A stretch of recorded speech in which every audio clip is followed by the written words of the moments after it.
Havia um homem que tinha 2 filhos. Chegando ao primeiro, disse: Filho, vá trabalhar hoje na vinha. E este respondeu: Não quero. Mas depois mudou de ideia e foi. O pai chegou ao outro filho e disse a mesma coisa. Ele respondeu: Sim, senhor. Mas não foi. Então, gostaria de chamar o pastor Carlos, pastor Glauber. Obrigado, Eduardo, pela leitura. Hoje nós prosseguiremos com essa sequência de estudo que temos feito em cima de parábolas. E hoje eu quero começar também a trabalhar em cima de um bloco que envolve 3 parábolas. A parábola dos 2 filhos, que foi essa que o Eduardo leu para nós aqui na introdução.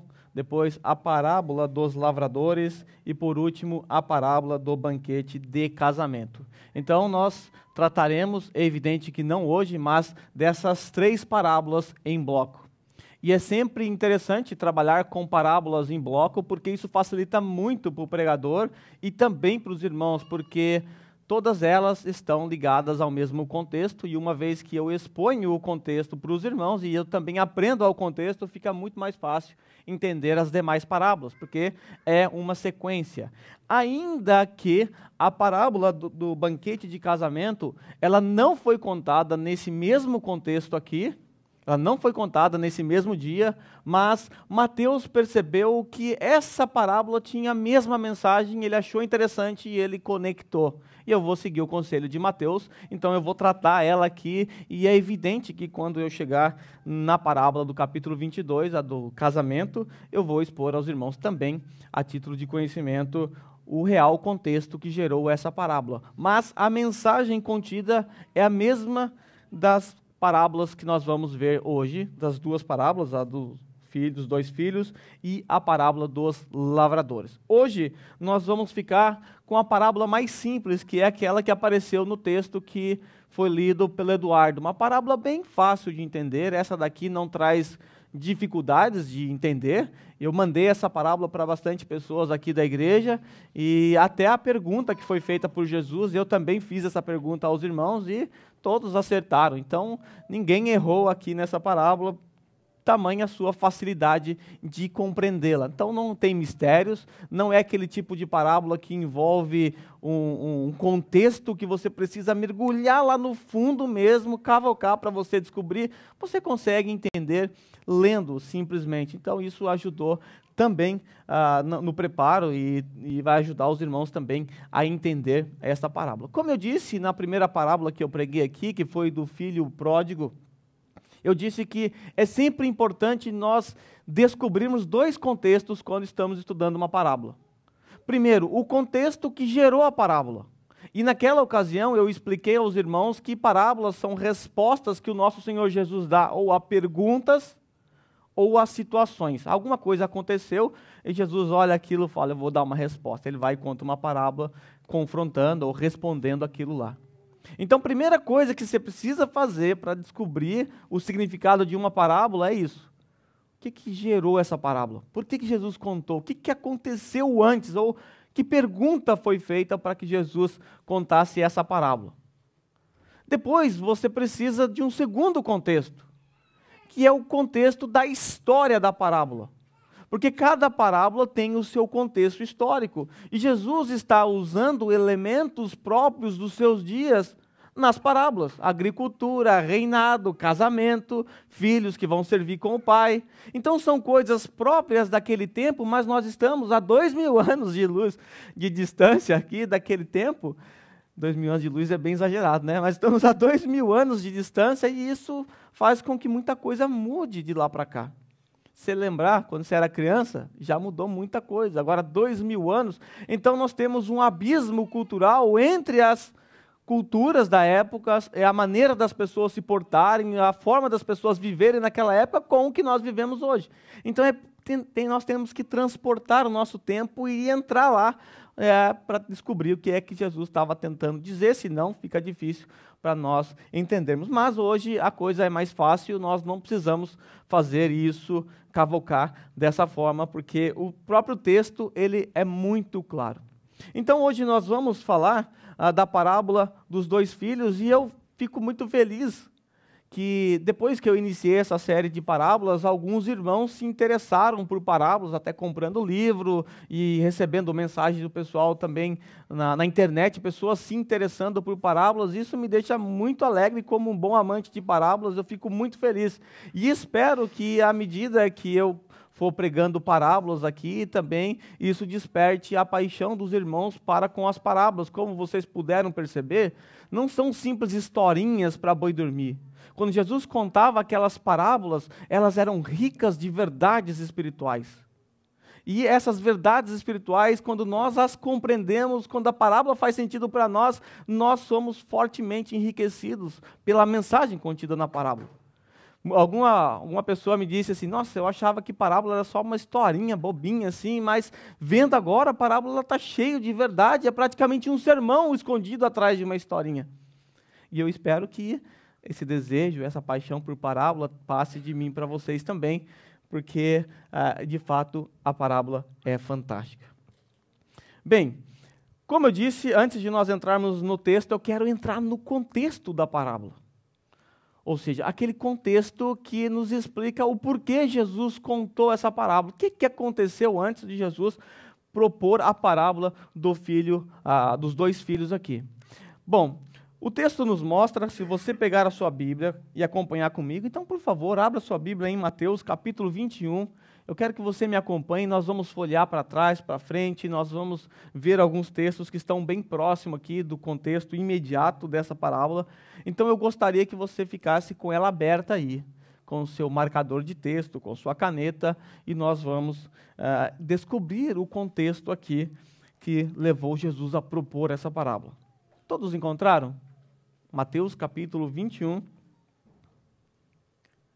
No versículo 23, nós temos o texto que está na projeção para os irmãos. Jesus entrou no templo, enquanto ensinava, aproximaram-se deles os chefes dos sacerdotes e os líderes religiosos do povo e perguntaram: com que autoridade está fazendo estas coisas? E quem te deu tal autoridade? Então eu quero que você coloque isso na sua mente, essa história, esse contexto. Jesus está lá no templo ensinando.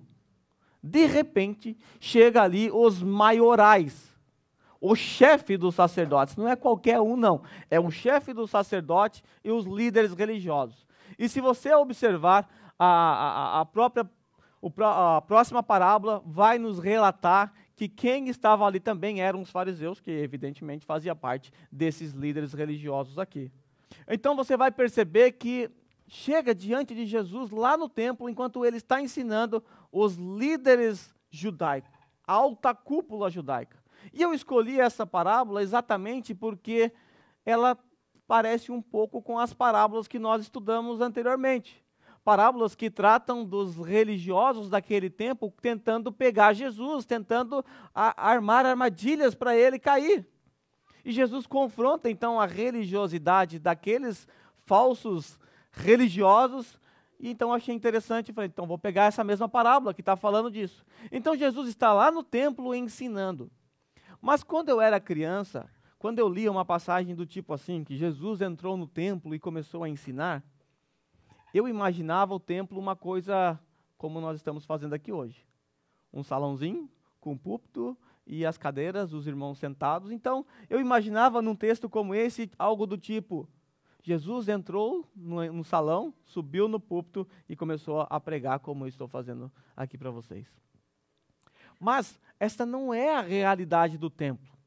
Não era assim que funcionava o templo naquele tempo. Então nós não devemos confundir o que nós chamamos de reunião, de congregação hoje, com o que era templo naquela época. E o templo ele vai aparecer nas Sagradas Escrituras o tempo todo.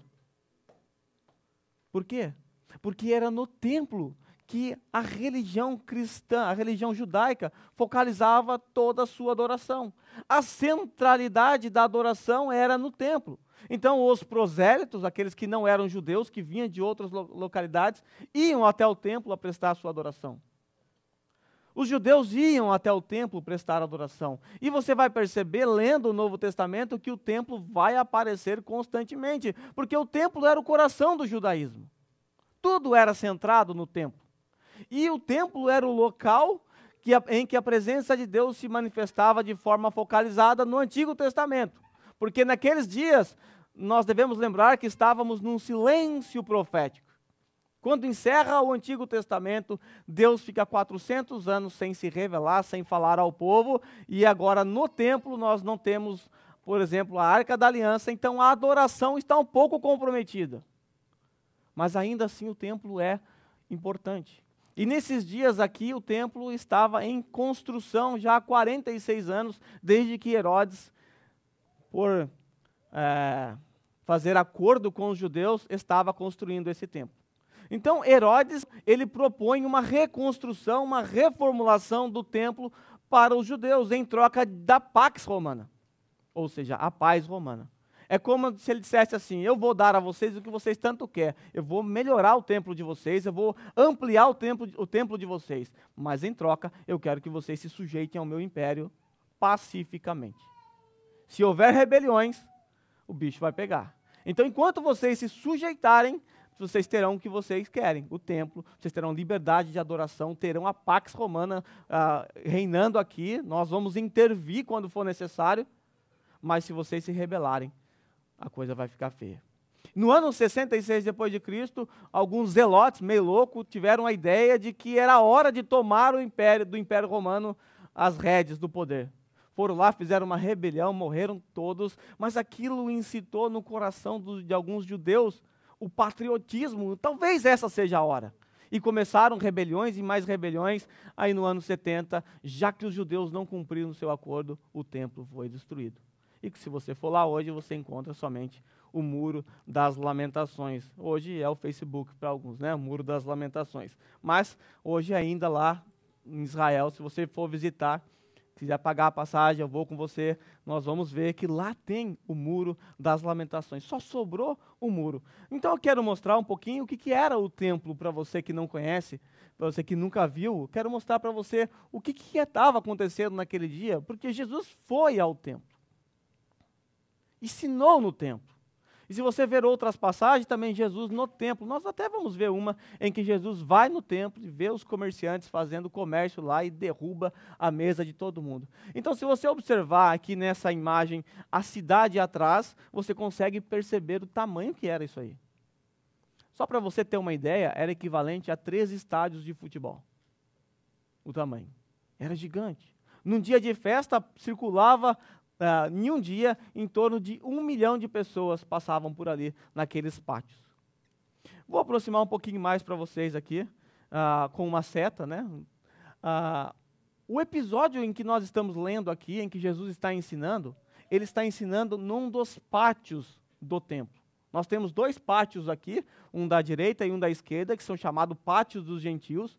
No meio ali, atrás da porta formosa, que é lá onde Pedro cura aquele coxo, nós temos o pátio das mulheres, mas existem 2 pátios, e é que não dá para vocês verem aí, mas dá para perceber pessoas andando ali como formigas, para você ter uma noção do tamanho que era aquilo. E naquele pátio Jesus estava ensinando quando os religiosos foram confrontá-lo. Então não pense que Jesus estava num púlpito assim, pregando para as pessoas. Ele estava sentado ali no pátio do templo e muitas pessoas estavam ouvindo Jesus. Pessoas passavam, ouviam, e não era só Jesus que estava ensinando. Aquele dia era a terça-feira que antecedia a semana da Páscoa. Então muitos judeus estavam por ali passando, e na terça-feira era o dia que os mestres iam para debater, para explicar no pátio do templo, e Jesus foi nesse dia. Então, de acordo com Marcos, se a cronologia de Marcos estiver correta, nós estamos aqui na terça-feira da paixão. Logo Jesus vai ser entregue, logo Jesus vai ser morto, naquela semana.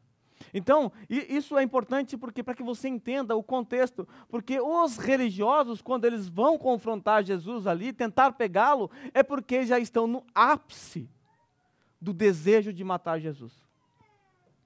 Nós vimos já na parábolas passadas, que é um contexto um pouco mais anterior a isso aqui, nós vimos que já havia interesse dos religiosos em pegar Jesus. E aqui, a tensão está a vapor aqui. A chaleira já está vibrando de tão quente que está isso aqui. Eles querem pegar Jesus. E aí eles vão atrás de Jesus aqui, tentando pegá-lo com uma pergunta. E se você observar um pouquinho depois, no capítulo 22, depois da parábola do banquete de casamento, nós temos a questão do imposto a César. Olha só o que acontece. Olha os judeus como eles estavam tentando pegar Jesus. Então os fariseus saíram e começaram a planejar um meio de enredá-lo, em suas próprias palavras. Enviaram-lhe seus discípulos juntos com os herodianos, que lhe disseram: Mestre, sabemos que és íntegro e que ensinas o caminho de Deus conforme a verdade. Aí eles perguntam: é correto pagar imposto a César? Eles levaram um herodiano para pegar Jesus. Se Jesus fala, não é correto, pronto, rebelião contra o Império Romano, leva ele preso. Aí Jesus, sabiamente, como em todas as ocasiões, consegue sair e deixá-los também em maus lençóis. Então perceba que a coisa estava ficando tensa, a coisa estava complicada, e tudo isso está acontecendo onde? Lá no templo. Agora um pouquinho mais aproximado, o templo propriamente dito é que isso aqui, ó. Isso aqui é o templo propriamente dito. É pequenininho, não é muito grande, mas somente os sacerdotes e sumos sacerdotes é que tinham acesso ali, e o sumo sacerdote ao Santo dos Santos. Mas o Santo dos Santos estava praticamente interditado, porque não havia Arca da Aliança nesse tempo, ela se perdeu na época do Império Babilônico, nós não sabemos o que aconteceu, se os judeus enterraram quando perceberam a invasão, ou se os babilônios levaram, venderam, derreteram o ouro, fizeram dinheiro, nós não sabemos, mas percebam aqui, irmãos, quantas pessoas andando por aqui. Isso aqui ficava lotado na época da Páscoa. Pessoas vindo de todas as partes do mundo para celebrar a Páscoa naquele dia. Aí, nós temos aqui nesse primeiro quadrado, o pátio designado aos gentios, que é onde esse episódio aconteceu, e ali no meio, o pátio das mulheres, e nesse círculo aí você tem o que é o templo propriamente dito. Aqui só para vocês olharem um pouquinho como o templo ele é fundamental no Novo Testamento. Você vai perceber que ele apareceu várias vezes. Ó.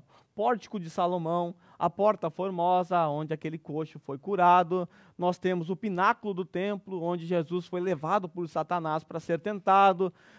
Nós temos o pátio dos gentios, que é onde aconteceu tudo isso. Então, o templo vai aparecer constantemente. Você vai ver lá em Atos que os judeus cristãos se reuniam também no templo para estudar. Então nós temos aí o contexto da parábola esse. Tudo acontecendo no templo, aí aqueles líderes religiosos, eles chegam para Jesus e fazem um questionamento. E o questionamento é em torno da sua autoridade. Jesus, com que autoridade estás fazendo essas coisas? Quem te deu autoridade para fazer essas coisas? Aí uma outra pergunta que surge é, o que são essas coisas? O que são essas coisas que Jesus está sendo questionado aqui? O que é que ele estava fazendo e que os religiosos estavam aqui questionando ele, a autoridade para fazer? Se você voltar um pouquinho a sua Bíblia, uma página para trás, no capítulo 21, você vai perceber no versículo 12 que Jesus entra no templo e ali ele faz o quê? Ele expulsa todos que estavam ali comprando e vendendo. Ele derrubou as mesas dos cambistas e as cadeiras dos que vendiam pombas. Ele disse, está escrito, a minha casa será chamada casa de oração, mas vocês estão fazendo dela um covil de ladrões. Os cegos e mancos se aproximavam dele no templo e ele os curou. Mas, olha aí as pessoas que aparecem aí. Mas quando os chefes dos sacerdotes e os mestres da lei. Alguma semelhança com o texto que nós estamos lendo? Nós temos o templo, nós temos os chefes dos sacerdotes e mestres da lei. Aí o texto diz que quando eles viram essas coisas, que coisas que eles viram? Isso foi um dia anterior ao texto que nós lemos. Eles viram Jesus curando os cegos, os mancos, e viu Jesus expulsando os vendedores, os vendilhões naquele templo, que estavam fazendo comércio ali. Jesus solta os pombos, faz um chicote e vai para cima deles. E é chamada a purificação do templo. Aí as criancinhas começam a cantar: Hosana ao filho de Davi. Aí o texto mostra que os líderes religiosos ficaram indignados com isso e perguntaram a Jesus: você não está ouvindo o que essas crianças estão dizendo? Aí Jesus responde a eles com o Salmo 8, versículo 2: dos lábios das crianças e dos recém-nascidos suscitaste louvor. Aí eles ficaram muito irados. Então a coisa estava pegando fogo. O contexto anterior a esse questionamento já trazia um pouco de preocupação, porque Jesus já estava sendo perseguido e as atitudes de Jesus aqui, o que ele tinha feito aqui, já tinha deixado os religiosos de cabelo em pé. Só que Jesus já sabia que tudo isso ia acontecer. Se você ler no capítulo 20 aí, versículo 17, o texto diz: enquanto estava subindo para Jerusalém, chamou-os em particular os 12 discípulos e lhes disse: estamos subindo para Jerusalém, e o Filho do Homem será entregue aos chefes dos sacerdotes e mestres da lei. Ele sabia disso. Essa é a segunda vez que ele avisa os seus discípulos: olha, eu vou ser entregue, eu vou morrer. Ele diz que eles o condenarão à morte e os entregarão aos gentios. O Império Romano é que executava aquelas pessoas que eram entregues ali. Os judeus não podiam, devido ao domínio do Império Romano, executar a pena capital. Eles tinham que entregar para o Império Romano executar e matar. Então Jesus sabia que eles iriam condená-lo e sabia que eles iriam entregá-lo aos romanos para que zombassem, açoitassem e o crucificassem. Ele diz que no terceiro dia ele ressuscitaria. Aí no capítulo 21, nós temos um outro episódio, a entrada triunfal, que esquentou ainda mais o debate entre Jesus e esses homens. Porque Jesus é aclamado rei. Lembra que ele entra montado num jumentinho e as pessoas dizem: Hosana ao filho de Davi, chamando ele de rei, de Messias. Tudo isso aconteceu um dia antes do episódio que nós estamos vendo. Então, os chefes dos sacerdotes e os religiosos, quando descobrem que Jesus está lá ensinando no templo, eles vão lá atrás de Jesus e fazem esse questionamento: com que autoridade está fazendo essas coisas? Quem te deu autoridade para fazer isso? Isso certamente também envolve o seu ensino. Quem te deu autoridade para ensinar aqui também? Então, o questionamento que vem aqui a ser feito para Jesus está dentro de um contexto de alta tensão. Episódios aconteceram que irritou ainda mais os judeus com relação a Jesus. Eles já estavam querendo pegar Jesus. Agora só aumentou o desejo. Só jogaram querosene na fogueira. Mas Jesus já sabia de tudo isso e já tinha alertado os seus discípulos. Aí, Jesus dá uma resposta a eles. E a resposta vem em forma de pergunta também. Jesus disse: eu também lhes farei uma pergunta. Se vocês me responderem, eu direi com que autoridade estou fazendo essas coisas. Se vocês responderem a pergunta que eu vou fazer, eu vou dizer a vocês de onde vem a autoridade para fazer isso que estou fazendo. E a pergunta é: de onde era o batismo de João? Dos céus ou dos homens? Essa pergunta que Jesus fez está embutido o conceito de autoridade. E até algumas versões, como por exemplo a NVT, ela traduz assim: a autoridade de João Batista para batizar vinha de onde? Dos céus ou dos homens? Porque era o contexto de autoridade. Eles estão questionando a Jesus: Jesus, quem te deu autoridade para fazer isso? Aí Jesus fala: tá bom, me responda uma questão. De onde vinha a autoridade de João para batizar? Dos céus ou dos homens? Porque a resposta a isso seria a resposta de Jesus. Uma vez que você consegue responder a isso, você facilmente conseguiria responder a pergunta que Jesus fez. E você só podia chegar a uma conclusão: que veio dos céus. E aqueles religiosos, eles foram espertos e descobriram essa intenção de Jesus. Porque eles começaram a pensar entre si, discutir entre si, dizendo: se dissermos do céu, ele perguntará: então por que vocês não creram nele? Mas se dissermos dos homens, temos medo do povo, pois todos consideram João um profeta. E eles responderam a Jesus: não sabemos. E ele lhes disse: tampouco lhes direi com que autoridade estou fazendo essas coisas. Ah, vocês não vão responder o que eu estou perguntando? Então, eu não vou responder também aquilo que vocês querem saber. Vocês não me deram a resposta. Então Jesus coloca aqueles religiosos na sinuca do bico ali, presos, sem saber o que fazer. Eles foram para pegar Jesus, mas agora Jesus coloca eles na parede, porque eles não podem sequer dar uma resposta simples como essa, porque isso ia complicá-los muito.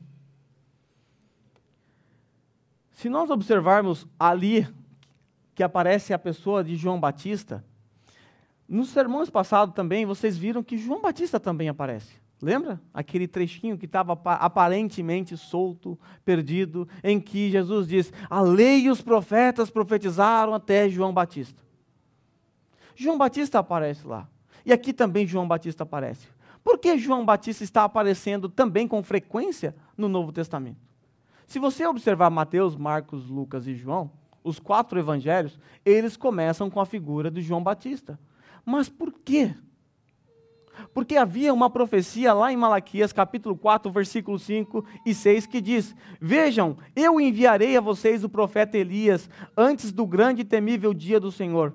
Ele fará com que os corações dos pais se voltem para os seus filhos e os corações dos seus filhos para os seus pais. Do contrário, eu virei e castigarei a terra com maldição. Havia uma profecia no Antigo Testamento que dizia: o Elias vai vir. E Jesus, lá no Novo Testamento, identifica o profeta João com o profeta Elias. E nós já estudamos isso aqui quando estudamos em João, eu não vou explicar tudo aqui, mas nós sabemos que não se trata de uma reencarnação e nem da mesma pessoa. Nós sabemos que é a mesma força, o mesmo espírito que atuava em Elias no Antigo Testamento, estava agora também atuando em João Batista. Então havia uma profecia que antecedia a chegada do Messias. Antes do Messias vir, vai vir alguém, o Elias. Ele tem que vir. Então, se não há Elias, não há razão de ter o Messias. Por isso, os 4 evangelistas começam apresentando a figura de João Batista, antecedendo o Cristo. Por quê? O Cristo chegou, cadê o Elias? Não veio ainda, então esse aí é falso Cristo. Não havia razões para crer em um Cristo se não houvesse o Elias. E nós sabemos pela revelação do próprio Jesus que João Batista é aquele Elias que havia de vir. Por isso ele aparece aqui no texto e apareceu nos outros textos. Porque João Batista, ele veio com a autoridade de quem? Os profetas tinham autoridade de quem? Eles eram autorizados pelo próprio Deus, as suas palavras eram: assim diz o Senhor. Eles vinham debaixo da autoridade dos céus. Se eles crescem em João Batista, aceitando a sua autoridade, João Batista veio com um propósito definido. E eu quero falar um pouquinho desse propósito que tem tudo a ver com o que nós estamos vendo aqui. Mas antes de nós vermos um pouquinho sobre João Batista, eu quero entrar com vocês na parábola. Eu sei que o nosso irmão Eduardo ele já leu aqui a parábola para nós, mas vamos ler ela. Não dá para perceber as cores que eu destaquei ali, mas depois você pode assistir no vídeo que vai estar destacado bem bonitinho ali para vocês. Aí Jesus, então, começa a contar uma parábola. Quando eles não conseguem responder à pergunta de Jesus a respeito do batismo de João, aí Jesus, então, conta uma parábola e pergunta a eles: o que vocês acham? O que vocês pensam sobre isso que eu vou contar? Aí ele conta: havia um homem que tinha 2 filhos. Chegando ao primeiro, disse: filho, vá trabalhar hoje na vinha. E esse respondeu: não quero. Mas depois mudou de ideia e foi. O pai chegou ao outro filho e disse a mesma coisa. Ele respondeu: sim, Senhor, mas não foi. Aí Jesus faz uma pergunta àqueles religiosos: qual dos 2 fez a vontade do pai? E essa foi a pergunta que eu fiz para alguns irmãos. E todos acertaram.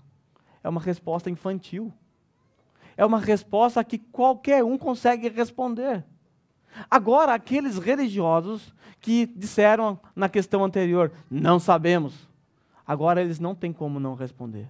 Porque, lembre-se, o pátio do templo era repleto de pessoas. Jesus estava ensinando pessoas. E agora ficaria muito mal para aqueles líderes religiosos, a principal autoridade judaica, o chefe dos sacerdotes, não conseguia responder uma pergunta tão infantil dessa como Jesus fez. E aí eles têm que responder. E eles respondem corretamente, mesmo sabendo que era uma resposta contra eles. Então, aquilo que era para enredar Jesus, como se diz popularmente, o feitiço se volta contra o feiticeiro. Agora, eles estão em maus lençóis diante das pessoas. Eles foram ali pegar Jesus, diante da multidão, e agora saem envergonhados, tendo que dar essa resposta. E eles respondem corretamente. O primeiro filho, aquele que diz, não quero, e foi. E é assim que todo mundo aqui certamente iria responder. Quem obedeceu? Aquele que fez. Nessas pessoas que nós percebemos aqui na parábola dos dois filhos, nós identificamos duas classes de pessoas, mas olhando só ela assim solta, não dá para entender muito o que Jesus quis dizer com isso. Tá, mas e aí? Um filho não quis, mas foi, o outro falou que ia, mas não foi. E o que isso tem a ver? Aí nós vamos ver no desfecho final da parábola. E nós vamos conseguir entender o que Jesus quer dizer com essa importantíssima parábola. Essa linda parábola, curta, mas linda parábola. Jesus termina assim: digo-lhes a verdade, os publicanos e as prostitutas estão entrando antes de vocês no reino de Deus. As prostitutas e os publicanos estão entrando antes de vocês no reino de Deus. É aquele tipo de soco sem mão nas palavras. Consegue imaginar a mentalidade de um religioso naqueles dias, um fariseu, o chefe dos sacerdotes ouvindo isso, e Jesus falando, as prostitutas. Bem, prostituta no dia de hoje, infelizmente, é uma coisa meio popular. A mídia tenta transformar isso numa coisa normal, até tem deputado querendo transformar isso numa profissão. Então, hoje, a própria TV já banalizou isso, e então as pessoas já não veem isso com maus olhos. Tem até filme disso, tem até biografia de prostituta. Então, é meio que popular hoje em dia. Mas, para aqueles dias, ser prostituta era ser isolado da sociedade. Era ser visto como um animal, para satisfazer os seus desejos sexuais. Era para isso que servia. Ninguém andava do lado de uma prostituta.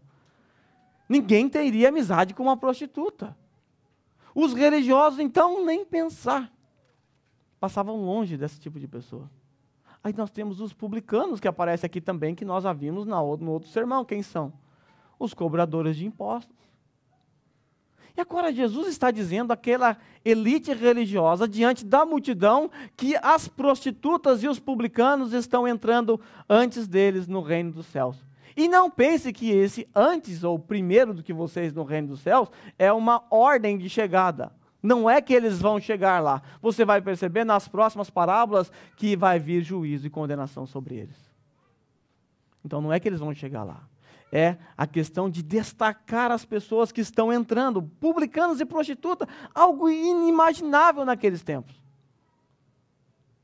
Isso chocou ainda mais os religiosos, que já estavam com raiva de Jesus pela purificação do templo, pela entrada triunfal, pelo que ele fez ali, por ter curado coxos, trazendo problemas ali para os judeus naquele dia. E agora nós, um pouquinho antes, tem a história da figueira, em que ele seca a figueira. Não vai dar tempo de eu falar dela aqui, mas que também é uma ilustração do que Deus esperava dos israelitas, fruto, e eles não deram frutos, e agora eles secam. Então, há uma sentença sobre aquela figueira seca que representa os religiosos naqueles dias. Agora eles estão irritados com Jesus, e Jesus manda uma dessa. Os publicanos e as prostitutas estão entrando antes de vocês. O que isso tem a ver com a parábola? Como isso se encaixa na parábola? As prostitutas e os publicanos são, na história, aquele filho que diz, não quero. Mas foi. E os religiosos é aquele que diz, sim, Senhor, mas não obedece. Falaram, mas não cumpriram. Se você observar a própria parábola, quando o primeiro responde, o texto diz, o pai chega para o filho e fala, filho, vai trabalhar hoje na vinha. Naqueles dias, deveria ser hoje também, mas o pai é a autoridade máxima sobre a casa. Tem que ser assim hoje. Infelizmente, as feministas estão destruindo todo e essa esquerda maldita está transformando a família no inimigo da sociedade, então esse conceito está meio vago por aí, mas, biblicamente, o pai é autoridade sobre a casa. E o pai chega ao seu filho e diz: filho, vai trabalhar hoje na vinha. O conceito de trabalho naqueles dias era em família.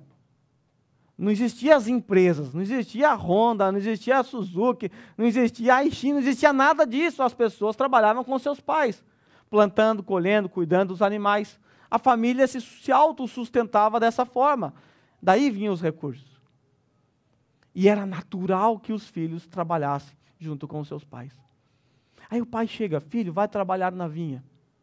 Sem nenhum respeito, sem nenhuma formalidade exigida, sem nenhum respeito pela autoridade do pai, ele simplesmente diz: não quero. Eu não quero. Mas depois ele vai. Já quando nós olhamos o outro filho, ele usa a expressão formal para aqueles dias: filho, vai trabalhar na vinha? Sim, senhor. Mas não foi. Respondeu com todo o respeito exigido, com toda a formalidade necessária, mas não obedeceu.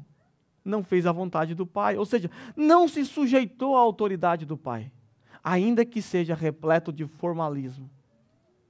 Só ficou aqui, mas não cumpriu. E Jesus, um pouquinho depois, ele começa uma discussão lá no capítulo 23, dá um passo aí na sua Bíblia, muda mais uma folha, vamos andar um pouquinho com a Bíblia, dá um passo para o capítulo 23, a coisa foi esquentando, as discussões de Jesus com os fariseus foi aumentando, eles tentam pegar Jesus no versículo 34 do capítulo 22, com relação a qual é o maior mandamento. Aí Jesus consegue responder a isso. Aí nós temos, no capítulo 23, Jesus já começa a discutir falar para a multidão a respeito dos religiosos dos seus dias. Então Jesus disse à multidão e aos seus discípulos: os mestres da lei e os fariseus se assentam à cadeira de Moisés. Olha o que ele diz: obedeçam-lhes e façam tudo o que eles dizem, porque eles falavam da lei. O que eles falavam estava correto. É como esse aqui na parábola: sim, Senhor, fez tudo certinho, cumpriu o protocolo, usou as palavras certas, respeito. Mas Jesus diz: obedeçam tudo o que eles dizem, mas não façam o que eles fazem, porque eles não fazem aquilo que eles falam. Pois não praticam o que pregam. Eles atam fardos pesados sobre os ombros dos outros, os homens, mas eles mesmos não estão dispostos a levantar um só dedo para movê-lo. Tudo que fazem é para serem vistos pelos homens. Aqueles religiosos lá, que foram confrontar Jesus. E Jesus coloca eles aqui nessa parábola como aquele que fez tudo certinho, falou bonitinho, respeitou a autoridade do Pai, mas não obedeceu. E nós temos visto nas parábolas anteriores que Jesus tem confrontado a desobediência desse povo com relação à lei. E aqui Jesus está fazendo a mesma coisa. Esse filho não obedece ao Pai. E as prostitutas e os publicanos, que a vida toda disseram: não quero. Eles ouviram algo que mudou a vida deles. Algo aconteceu e eles obedeceram. E nisso, nós todos aqui vamos encaixar nessa história. Porque todos nós aqui, se você é um salvo em Cristo Jesus, se você é um salvo, toda a sua vida, até o dia da sua conversão, foi você dizendo ao Senhor: não quero, eu não vou. Porque você é incapaz de pensar o contrário. Você é incapaz de desejar o contrário, a não ser que a sua natureza seja transformada. A não ser que haja regeneração. Do contrário, tudo que você pode dizer é como esse filho: não quero, eu não vou. Mas o texto mostra que as prostitutas e os publicanos obedeceram de repente. O que aconteceu? O que será que aconteceu para que eles mudassem de ideia? Eu não sei se você sabe, mas, por exemplo, Mateus, ele era um publicano. Ele era um cobrador de impostos. Aí ele está cobrando impostos, sentado na mesa cobrando impostos. Jesus passa e diz: segue-me. E o texto fala que ele largou tudo e seguiu Jesus. Eu não sei se você parou para pensar o custo disso aqui. O que custou para Mateus essa decisão? Mateus já era odiado pelos seus compatriotas. Era tratado como um traidor, um desertor, porque ele cobrava impostos exagerados e se enriquecia às custas dos seus compatriotas. Então o povo judeu já não queria saber, já era excluído da sociedade, os líderes religiosos tampouco se importavam com esse tipo de pessoa, era tratado como a ralé da sociedade. Ele só tinha o Império Romano a seu favor, porque ele trabalhava ao Império Romano. E uma vez que eles abandonassem, os publicanos, abandonassem o serviço romano, eles também seriam agora rejeitados pelo Império Romano. O custo de Mateus dizer sim ao Senhor é muito alto, porque se Jesus não é de fato o Messias, se ele realmente se enganar ali com relação a ele, o que Mateus vai fazer? Para onde ele vai correr? Os compatriotas não querem nem saber dele. Os romanos agora o têm como traidor, como inimigo da pátria. Não tem para onde correr. Então, quando Mateus diz, eu vou. A vida toda ele disse, não quero. Mas, de repente, ele foi lá e obedeceu, se sujeitou.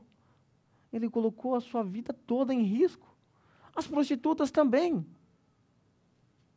Mas o que levou essas pessoas a mudarem e obedecerem à ordem? A se sujeitar à autoridade? O que aconteceu foi isso aí, ó.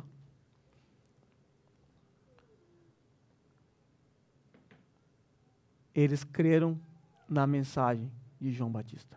O texto nos mostra isso. Jesus diz assim, digo-lhes a verdade, os publicanos e as prostitutas estão entrando antes de vocês no reino de Deus. Olha por quê. Por que eles estão entrando antes no reino de Deus? O que está acontecendo? O que mudou? O que fez um publicano como Mateus largar tudo aquilo e seguir Jesus? Alguém que não tinha nem onde reclinar a cabeça. Ele estava rico ali cobrando impostos. Você lembra de Zaqueu? Que roubou demais as pessoas, se enriqueceu. Ele falou, não, eu vou dividir minha riqueza com os pobres e se eu defraudei alguém, eu vou restituir 4 vezes. Era muito rico os publicanos. Mas o que levou eles a mudarem de ideia? A dizer sim de repente? O que mudou está aí no versículo 32. Jesus diz, João veio para lhes mostrar o caminho da justiça e vocês não creram nele. Está falando dos fariseus, dos religiosos. Mas os publicanos e as prostitutas creram. E mesmo depois de verem isso, vocês não se arrependeram e nem creram nele. Então o que aconteceu? Os publicanos e as prostitutas ouviram a mensagem de João Batista. Aceitaram a autoridade de João Batista como sendo a autoridade vinda dos céus. O contrário desses homens aqui. Mas o que ensinava João Batista? O que fez João Batista para conseguir mudar a mente dessas pessoas? Qual era o sermão de João Batista? Nós temos aí a filosofia de João Batista. É necessário que ele cresça e que eu diminua. João Batista, ele era um profeta totalmente cristocêntrico. A sua filosofia era engrandecer o nome de Jesus. E olha o que Jesus diz dele, no capítulo 11, versículo 11 de Mateus. Digo-lhes a verdade, entre os nascidos de mulher, não surgiu ninguém maior do que João Batista. Ninguém maior do que ele. Aí ele diz, não, convém que ele cresça e que eu diminua. Jesus exalta João Batista. Mas o ministério, a filosofia de João Batista é cristocêntrica. Então, nós temos o testemunho de João Batista, quando nós lemos a história dele, um pouco do testemunho dele. Em João 1,15, nós percebemos que João dá um testemunho a respeito dele. Olha o que João Batista diz. Ele exclama, este é aquele de quem eu falei, aquele que vem depois de mim é superior a mim, porque já existia. Ele exalta a superioridade de Cristo. João Batista era cristocêntrico. O seu ministério profético girava em torno da pessoa de Cristo. Então, no que eles creram, as prostitutas e os publicanos? Na mensagem de Cristo que saía dos lábios de João Batista. João Batista diz o seguinte, aquele que vem depois de mim, porque o Senhor Jesus nasceu 6 meses depois de João Batista. Então, humanamente falando, ele vem depois. Mas João Batista diz que ele é superior a ele, porque já existia antes dele. Espera aí, João Batista está meio confuso. Veio depois ou vem antes? João Batista está atestando a divindade do próprio Cristo. Ele já existe antes de mim. Ele é Deus. Então essa era a mensagem que João Batista pregava. E vocês devem exaltá-lo. Ele é superior a mim, eu sou profeta. Lembre-se, havia 400 anos de silêncio, e de repente o silêncio profético se rompe lá com João Batista. Lá no templo, quando o pai de João Batista está lá, prestando os seus serviços corriqueiros, de repente aparece um anjo e fala que ele vai ser pai. Opa, o silêncio começa a se romper naquele dia. Então João Batista, ele marca o início do rompimento profético, ele é o maior profeta, como diz Jesus. E ele aponta para o próprio Cristo. Aí João Batista, ele dá um outro testemunho aqui. João respondeu com as palavras do profeta Isaías: eu sou a voz que clama no deserto, faça um caminho reto para o Senhor. Ele está falando aqui que ele é o cumprimento da profecia do profeta Isaías, que diz que ia vir um que iria preparar o caminho para o Senhor. Mas se nós olharmos essa profecia lá no Antigo Testamento, essa parte, essa palavra Senhor que aparece, é aquele famoso tetragrama que só pode ser usado para Deus. E agora João Batista está usando para o próprio Filho. Está atestando a divindade de Cristo. Ele é o Senhor.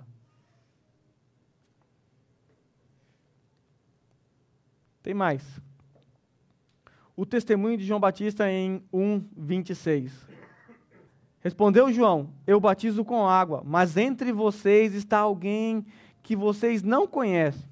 Ele é aquele que vem depois de mim, e não sou digno de desamarrar as correias das suas sandálias. Eu sou inferior a ele.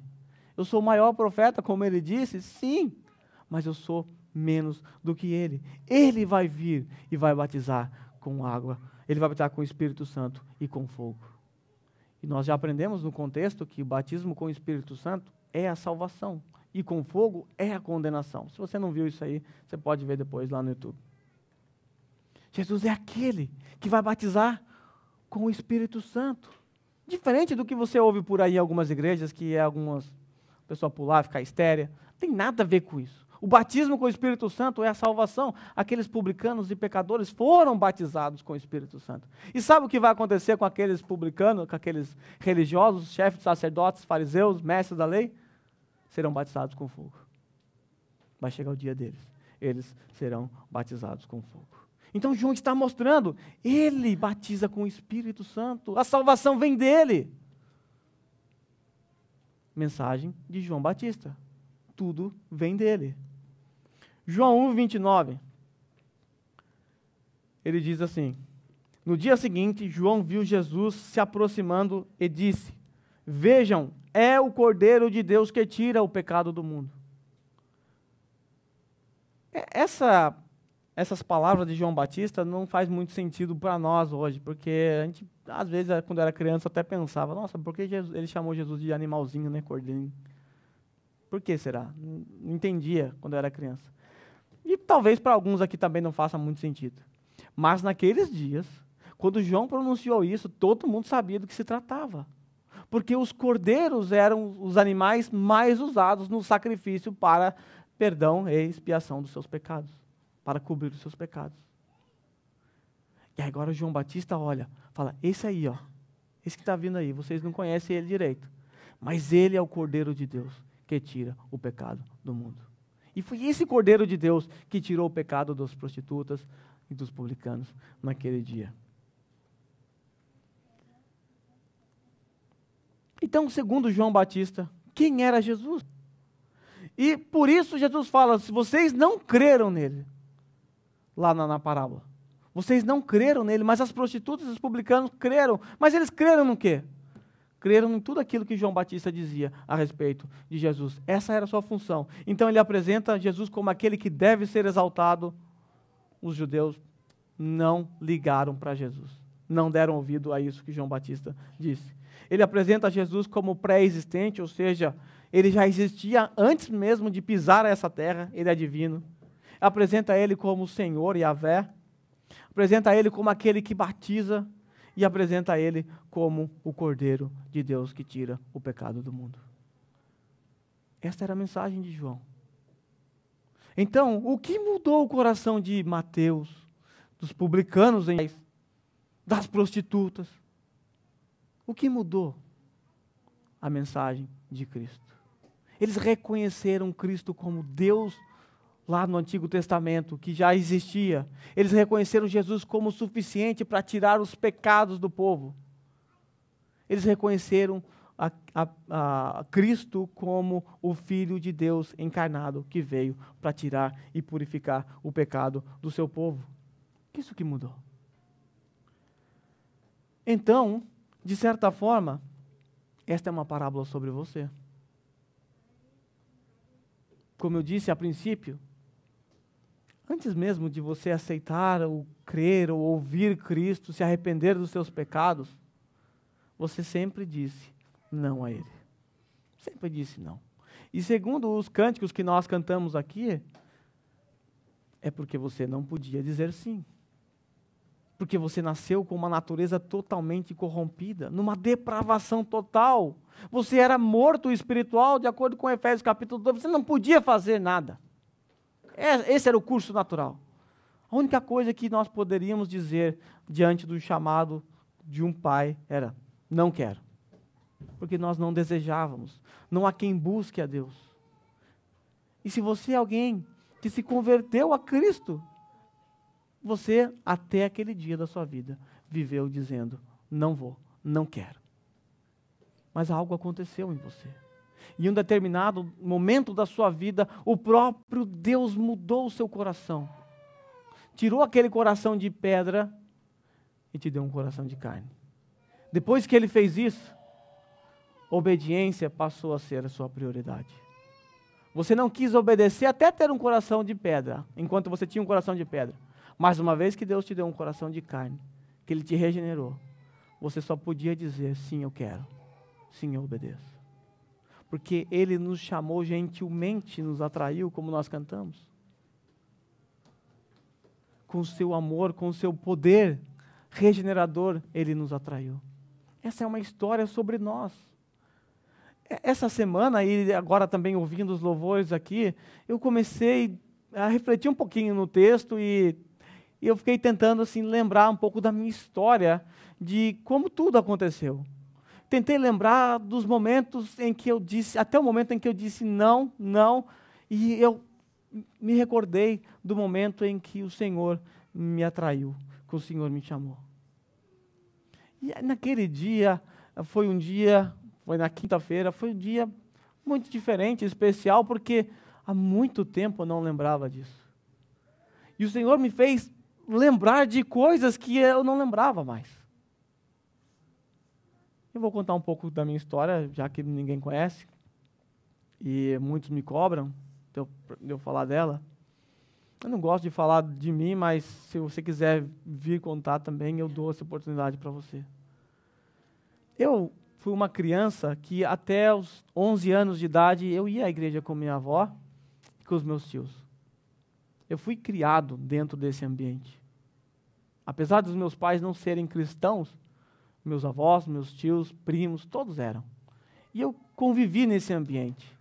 Mas enquanto ali estive, até meus 11 anos de idade, eu nunca disse que eu queria obedecer ao Senhor. Sempre agi como aquele filho.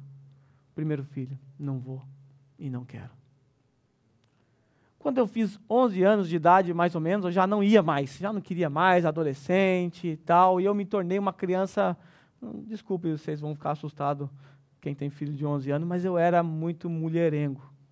Eu comecei a ver pornografia com 7 anos. Então, com 11 anos de idade, eu estava assim, numa fase muito complicada da minha vida. Eu era muito mulherengo. Aos 8 anos de idade, minha mãe foi chamada na escola porque eu agarrei uma menina lá. A menina tinha 16 anos. Aí, com 11 anos, assim, eu e mais alguns amigos começamos a bater uns batuques lá na rua, sentado na calçada, pegamos panela, tal, fizemos um batuquinho, e o pagode estava em alta naqueles tempos. Raça Negra, Arte Popular, esses aí que vocês são velhos devem lembrar. Aí Todos os dias nós incomodávamos a vizinhança fazendo batuque lá. Era horrível. Um som horrível, mas nós gostávamos. Até que eu comecei a trabalhar com 12 anos. Uma fabriquinha de antena próximo da minha casa. E aí, no meu primeiro pagamento, eu comprei um pandeiro. Aprendi a tocar o pandeiro, ensinei um amigo. No outro mês, eu comprei um tantã. Aprendi a tocar um tantã, ensinei um amigo. No outro mês, eu comprei um repique de mão. Eu aprendi a tocar repique de mão, porque meu pai era amigo de uma banda de pagode. Então, eu fui aprendendo. E fui ensinando afoxé. E acabei aprendendo tudo. E ensinando todos. Aí, no fim, eu comprei meu cavaquinho. Fiz a minha aula. E começamos a tocar. Agora, aquela banda que atrapalhava a vizinhança, que era escorraçado pela vizinhança, que o pessoal jogava água em nós. Agora começa a treinar, começa a aprender música, porque aprendeu com pessoas boas, profissionais, e o grupo começa a dar um destaque. Agora já começamos a ser chamados para tocar em bares da região. É verdade que era em troca de pinga. De bebida, tá? Peruano, não fica muito legal essa palavra, acho. Em troca de bebida, cachaça, aguardente. Eu não gostava de beber, mas eu ia por causa das mulheres. Eu gostava das mulheres, eu gostava de estar no meio de tal. Era muito sem vergonha. E o grupo foi crescendo, foi ganhando notoriedade naquela cidade. Aí nós estávamos prestes a ganhar um patrocínio. O grupo chegou a ganhar, eu não. Porque nesse interim, o Senhor veio ao meu encontro. Quando nós estávamos alcançando um degrau acima, conhecimento, já começando a tocar em outras cidades, lanchonetes mais importantes começando a chamar, agora já não era mais por causa de bebida, mas agora ganhando dinheiro. Quando nós estávamos subindo esse degrau, com o apoio de algumas bandas famosas na região, por amizade do meu pai, o Senhor Jesus me veio e me chamou para o Evangelho. Isso aconteceu de uma maneira assim tão simples. E Deus usa as coisas simples para confundir os sábios. Eu já tinha ouvido a mensagem do Evangelho muitas e muitas vezes pelos meus primos, minha avó, minhas tias, mas meu coração de pedra, a semente batia e caía. Aí um dia, um primo que ia à igreja, ele marcou uma visita com os jovens na minha casa. E eu odiei aquilo, eu não queria que ele fizesse isso, mas ele fez e marcou, contra a minha vontade. Aí, de repente, eu estou na minha casa, irritado com toda essa situação, porque eu não queria que meu primo tivesse feito isso, bravo com ele, chateado. De repente, eu falo, mãe, quer saber? Eu vou sair. Fala que eu tive que sair, eu não quero saber desses crentes aqui, não. E nessa que eu estou indo para o portão, tarde demais. Já estava todo mundo chegando. E naquele dia, não aconteceu nenhum milagre na minha frente. Nenhuma demonstração de poder para que eu me convertesse. Sabe o que eles fizeram? Cantaram louvores e leram a Bíblia. Só isso. E é isso que a gente precisa, da palavra de Deus. Me expuseram Cristo que eu já conhecia. E naquele momento, naquele dia, quando eles foram embora, eu falei assim, eu já sei o que eu quero da minha vida. Aí eu fui para o meu quarto, naquele momento, assim que eles saíram, e meu quarto parecia uma borracharia do Brasil, cheio de pôster de mulheres nuas. Minha avó tinha vergonha de ir na minha casa. Eu tinha 14 anos. Debaixo da minha cama havia a minha coleção de Playboy. E não é a coleção comum, não, é a coleção de colecionadores. Eu paguei muito caro naquilo. Eu tinha Playboy de artistas que compraram as suas Playboys porque se arrependeram. Eu tinha lá guardado, valia ouro. Xuxa, por exemplo. Eu tinha debaixo da minha cama uma coleção, porque eu amava essas coisas.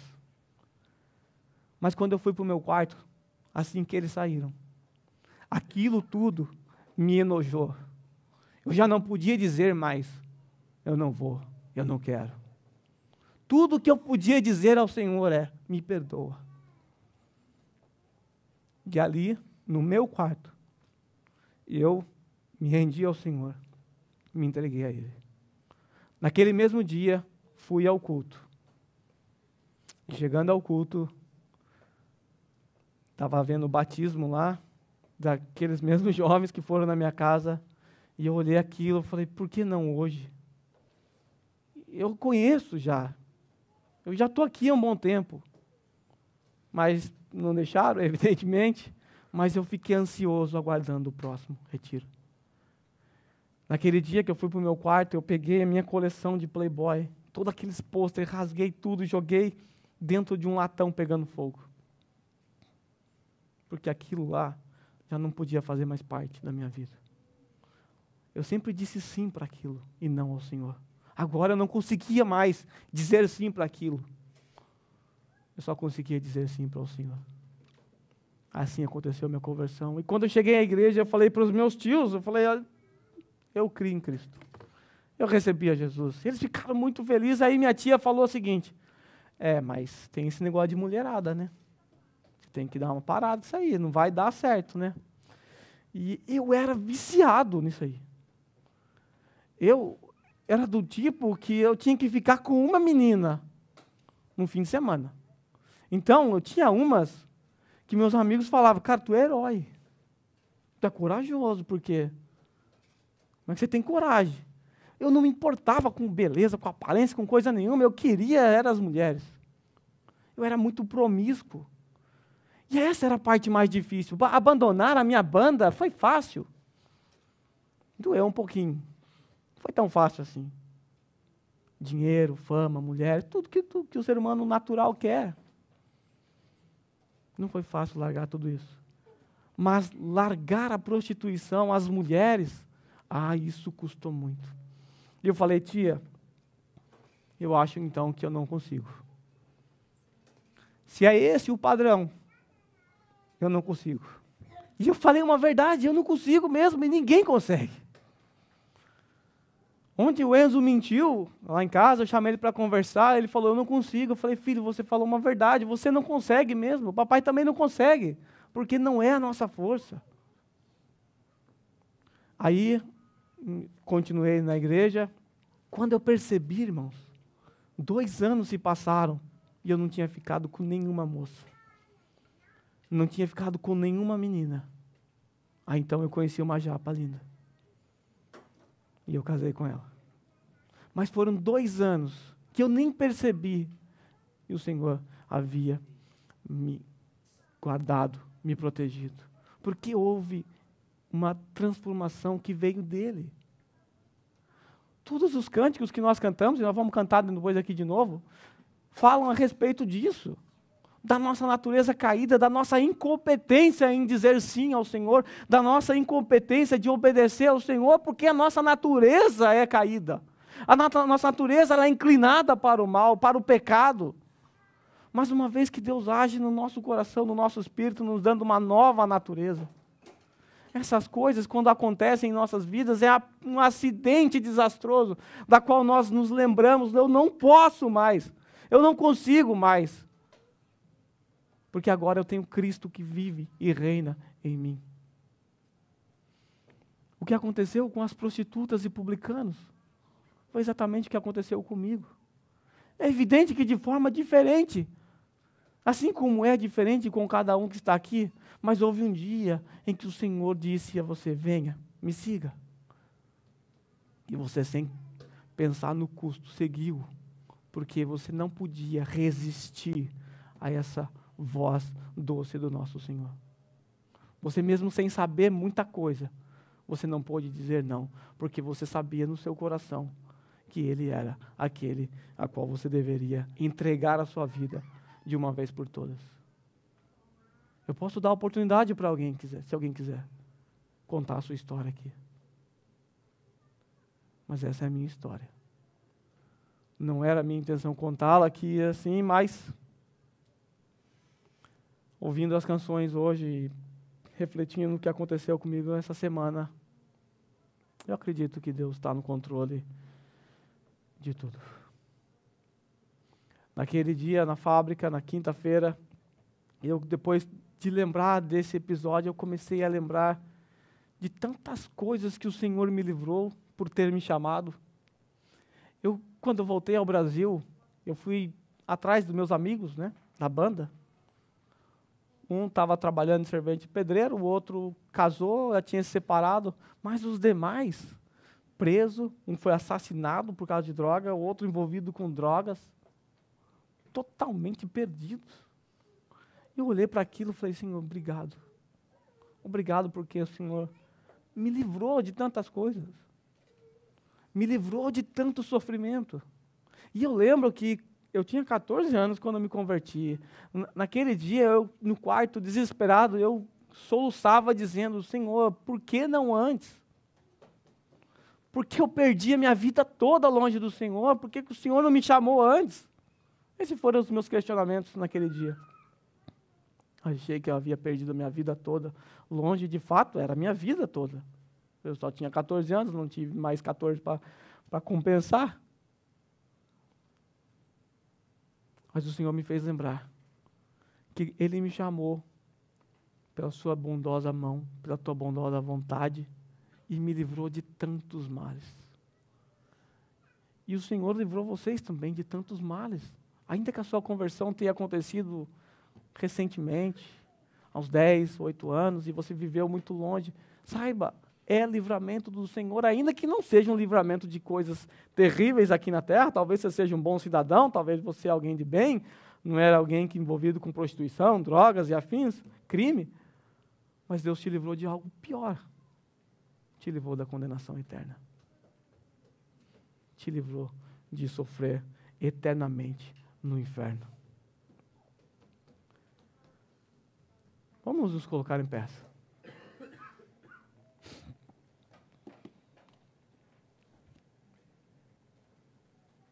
Como eu disse, essa é uma parábola sobre você. Você está retratado aqui nessa parábola. É a história do dia em que você ouviu a mensagem do Evangelho, depois de inúmeras vezes, a sua vida toda, responder, não quero, não vou. Chegou o momento em que você disse, eu quero, eu vou, e você obedeceu por causa dele, pela força dele. Vamos orar.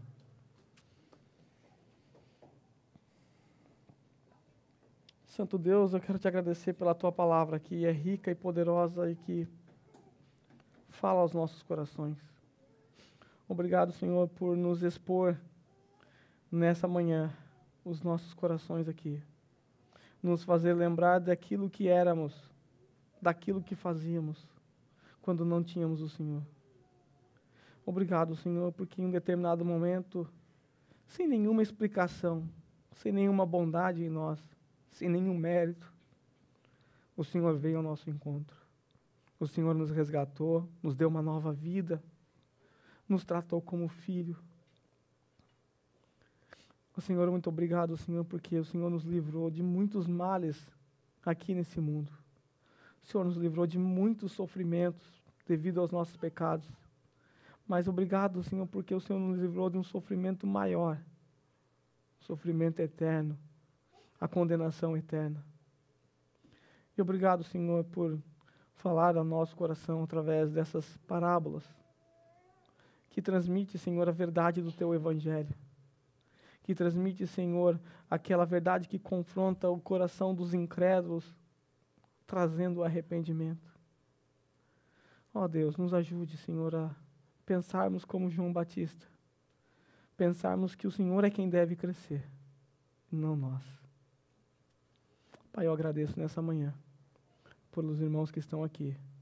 Eu agradeço, Senhor, pela Tua palavra, que é viva e poderosa e que confronta as nossas atitudes, os nossos pecados. Senhor, nos guarde, Senhor, de nós mesmos. Nos guarde, Senhor, dos nossos pecados. Pai, eu quero Te agradecer, porque o Senhor é muito bom. Amém.